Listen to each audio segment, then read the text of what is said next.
I move the report of the Legislative Review Committee on the House of Assembly's petition number 13 of 2020, maintenance of the current composition of the Teachers Registration Board, be noted. Mr Speaker, the Australian Education Union and the Independent Education Union commenced this petition to maintain the current composition of the Teachers Registration Board and to retain their ability to nominate members to the board.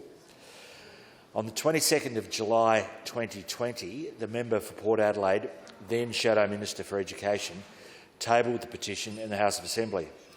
The petition was signed by 11,606 residents of South Australia and requested that the House of Assembly urge the government to ensure political independence of the Teachers Registration Board and maintain its current composition and nomination process.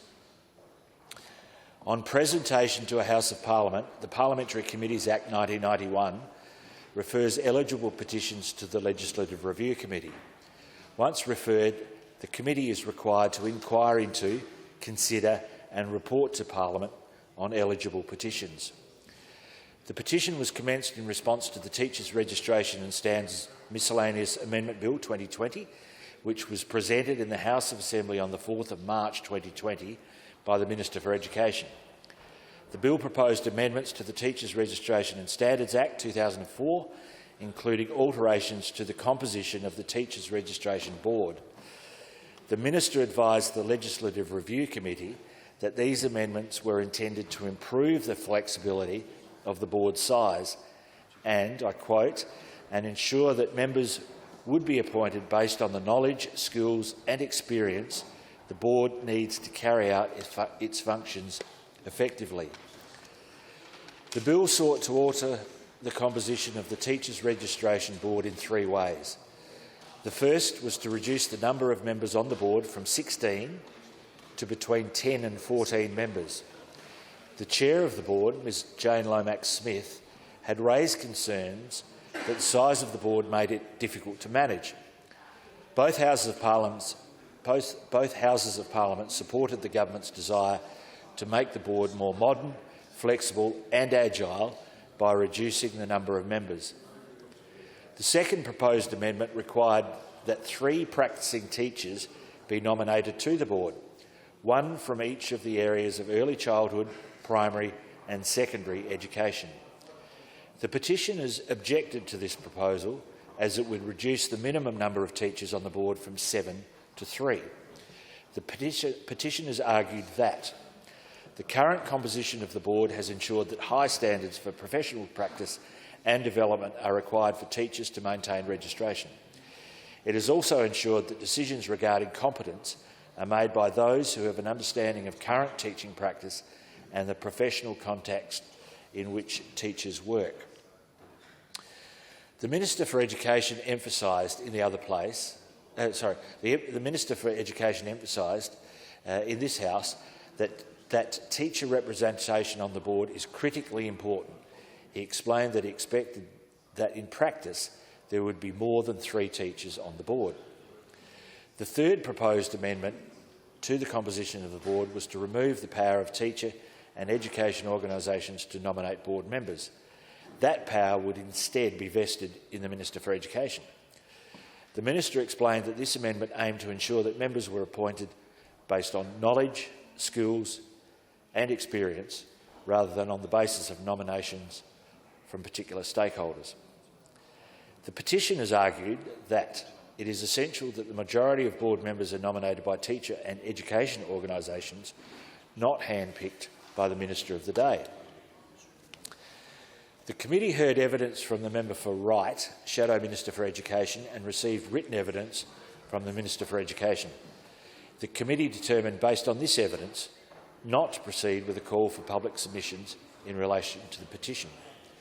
Both the Minister for Education and the member for Wright advised the committee that through genuine collaboration and negotiation, they agreed on a number of amendments to the bill that achieved the outcomes sought by all participants in the parliamentary debate. The bill, as amended, passed both Houses of Parliament on the 15th of October 2020. The resulting Teachers Registration and Standards Miscellaneous Amendment Act 2020 will commence on the 1st of July 2021. Consistent with the petitioner's requests, the Amendment Act provides that at least 6 members of the board will be practising teachers, and at least half of the members will be registered teachers. The Australian Education Union will nominate 4 practising teachers, and the Independent Education Union will nominate 2. Although the number of members nominated by the unions will be reduced from 7 to 6, this number is proportionate with a reduction in the overall number of board members. Contrary to the petitioner's request, the amendments to the Act will remove the power of teacher employers and universities to directly nominate members to the board. However, the amendments will require the Minister for Education to call for expressions of interest for nominations. Representative bodies for employers of teachers and teacher educators will have an opportunity to put forward nominations for members and to make submissions in respect of nominations. The Minister will also be required to ensure that the members of the board collectively have the knowledge, skills and experience in areas of teacher education and matters affecting employers of practising teachers. Both the Member for Right and the Minister for Education advised the committee that, in their opinions, the Amendment Act adequately addressed the petitioner's concerns about the composition of the Teachers Registration Board. The Member for Right advised in his evidence before the committee that the Chair's and Registrar's main reason for wanting to make change was that they felt the board was too big and unwieldy. I think that we have found here in the end what we have found here in the end is the capacity for the Chair and the Registrar to have smaller meetings but still maintain the representation from registered teachers on that board. The Minister commented in his correspondence to the committee that the provisions in the Amendment Act that will modify the composition of the board represent a sound compromise between the government's position set out in the bill introduced into Parliament and the petitioner's request that the current composition and nomination process for the board is maintained. In the committee's view, the petitioner's concerns were satisfactorily resolved by the amendments made to the bill and the subsequent enactment of the Teachers Registration and Standards Miscellaneous Amendment Act 2020. And while the Amendment Act does alter the composition and nomination process of the Teachers Registration Board, the committee is satisfied that the political independence of the board remains intact. Mr Speaker, the committee made the following findings. 1. The Teachers Registration and Standards Act 2004, as amended by the Teachers Registration and Standards Miscellaneous Amendment Act 2020, will ensure that at least half of the members of the Teachers Registration Board will be practising teachers. 2. The amendments to the Act will maintain the political independence of the Teachers Registration Board, the Australian Education Union and the Independent Education Union will continue to have power to nominate members to the board. And 3, under the amendments to the Act, teacher and education organisations will be entitled to provide submissions to the Minister for Education, who must consider those submissions when nominating members to the Teachers Registration Board. As noted by the member for Florey in her speech on the 20th of March 2019 in support of her successful efforts to have the Legislative Review Committee inquire into, consider and report on eligible petitions, and I quote, "A petition is the oldest and most direct way citizens can draw attention to a problem and ask Parliament to act. The petition has enabled the voices of concerned citizens to be heard by both the Parliament and the Government, and as a result the parties came together to negotiate a compromise position and amend the bill. In their evidence before the committee, both the member for Right and the Minister for Education expressed their gratitude at the genuine and effective discussions and cooperation in coming to this agreement. As a representative of the Legislative Review Committee in this place, I'd like to thank the other members of that committee, the member for MacKillop, the member for Ramsey in this place, and in the other place the Honourable Connie Benares and the Honourable Irene Nevmatikos.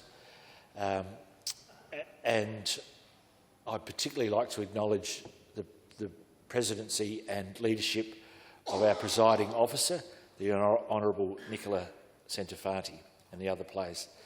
I'd also like to thank former members of the committee who were involved in the work on this petition, they being the member for Hyson, your good self, sir, and also the members for Carville and Narunga. In addition, I'd like to thank the committee's secretary, Mr Matt Balfour, the research officer, Ms Maureen Affleck, for their assistance, and I'd also like to express the committee's gratitude to both the member for Wright and the Minister for Education for their contributions to the committee's inquiry into this petition.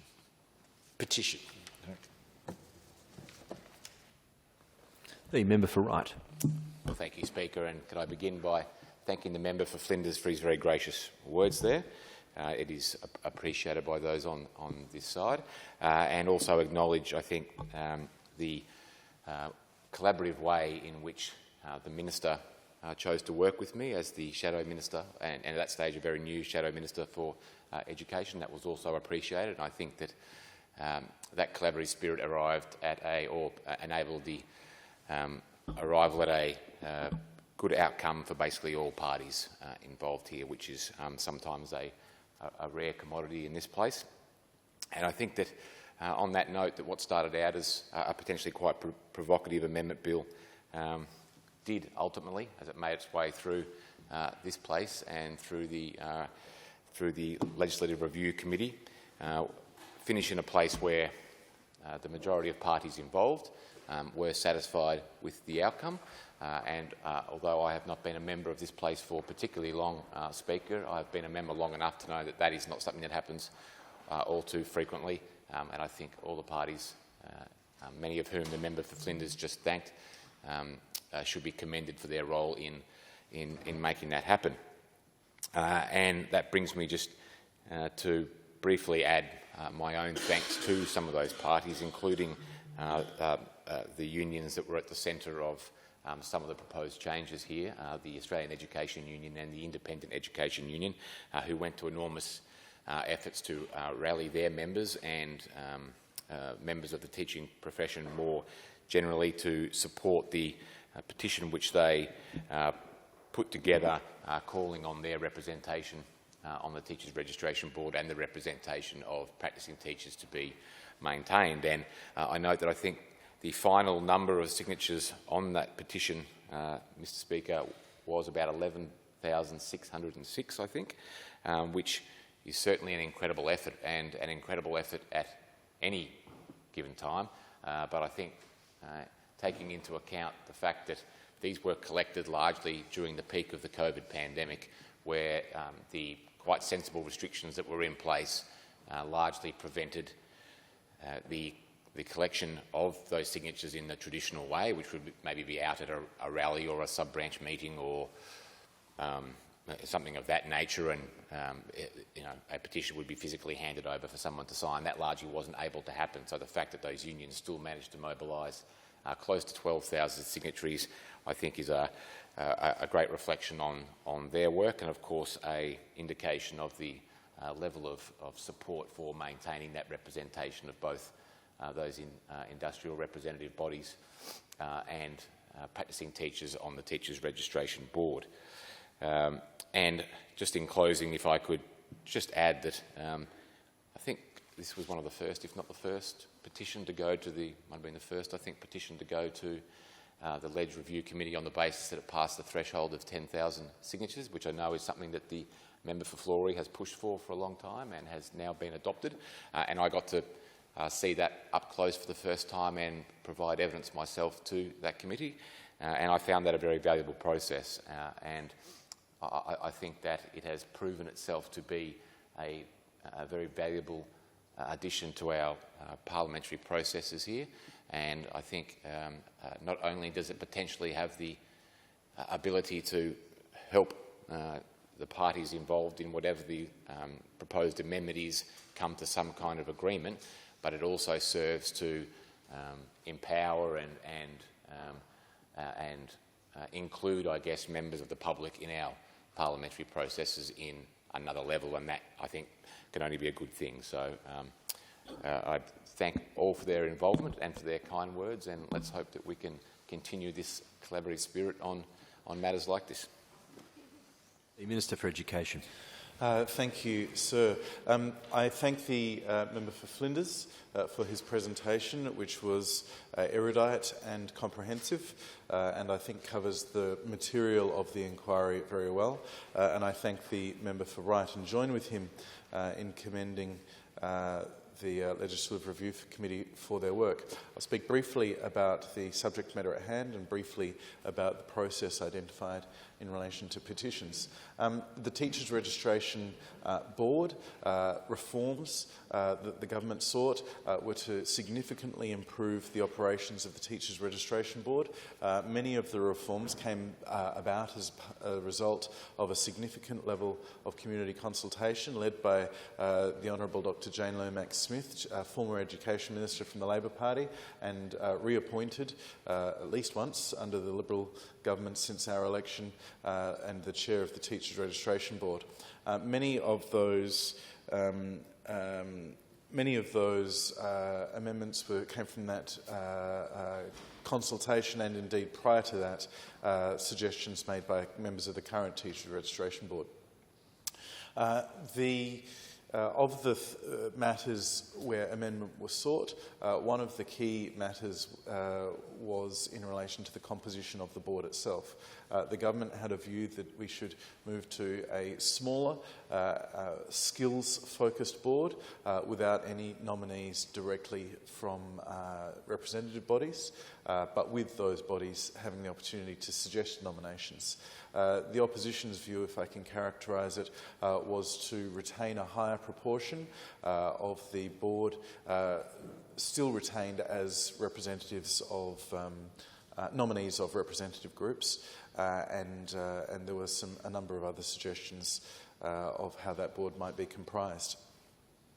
I think that across the scope of the broad bill, the bill did significantly improve the operations of the board, and I think most people accept that.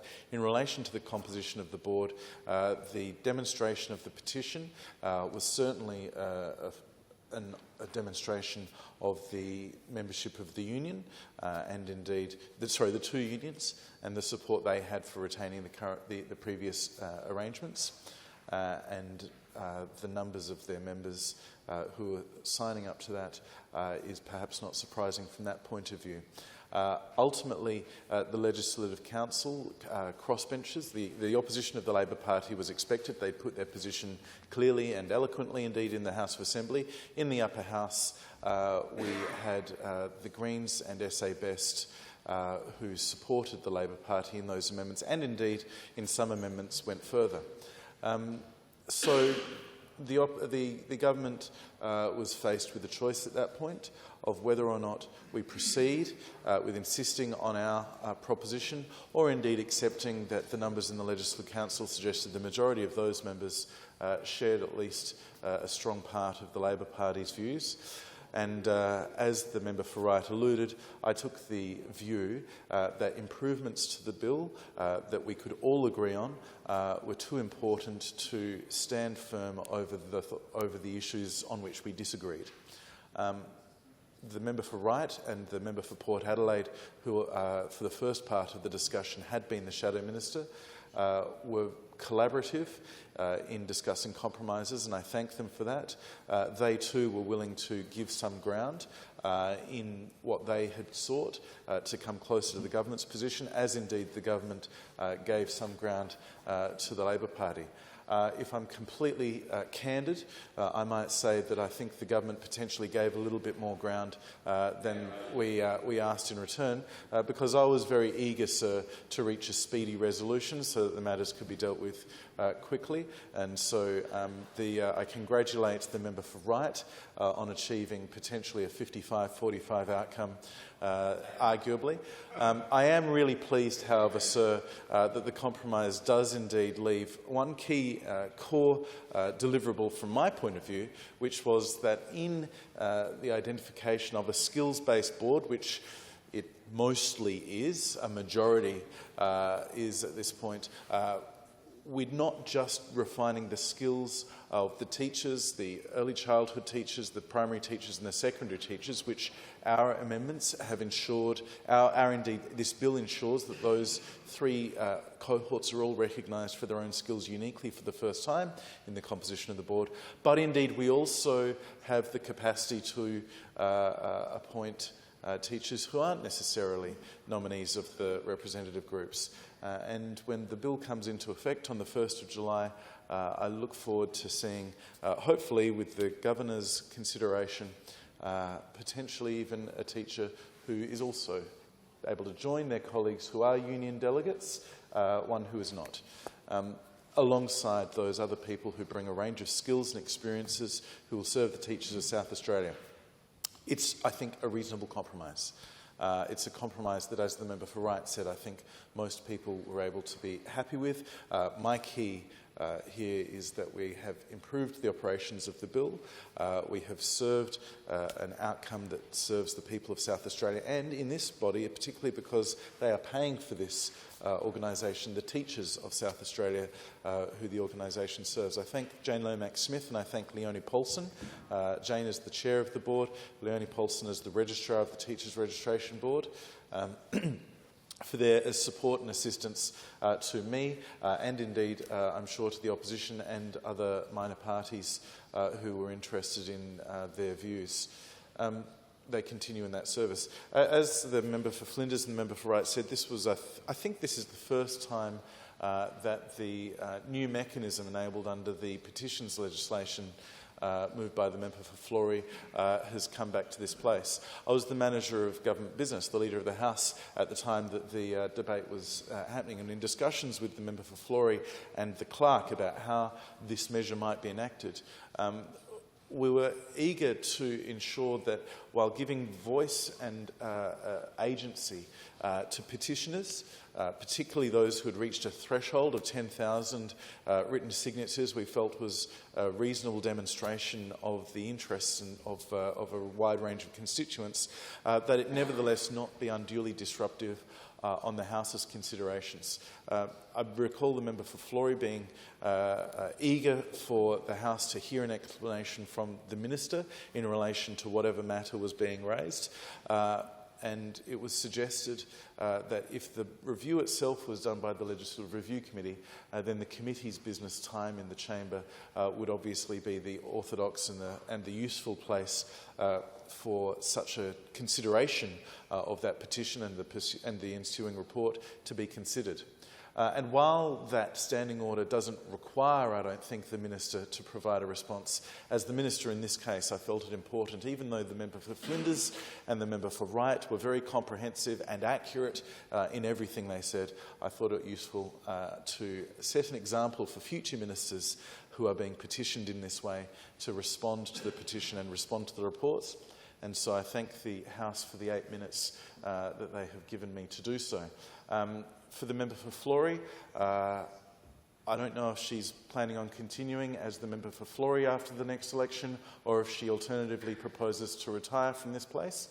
But either way, I think that this is actually a moment of reform that she has been responsible for in the way that we deal with petitions, and I commend her for that.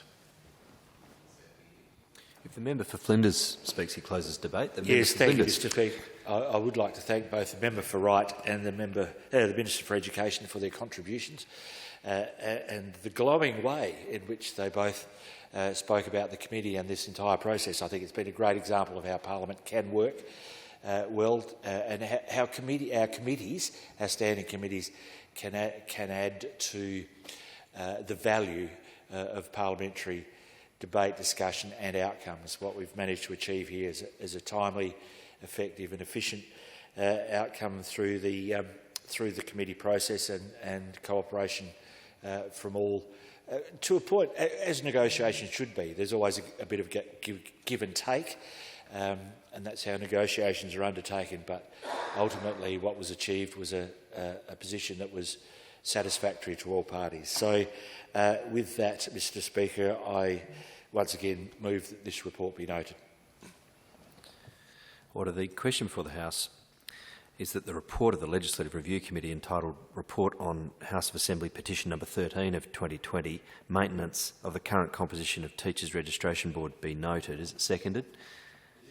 I'll put the question. Those of the opinion say aye. Against say no. It's carried. The Clerk.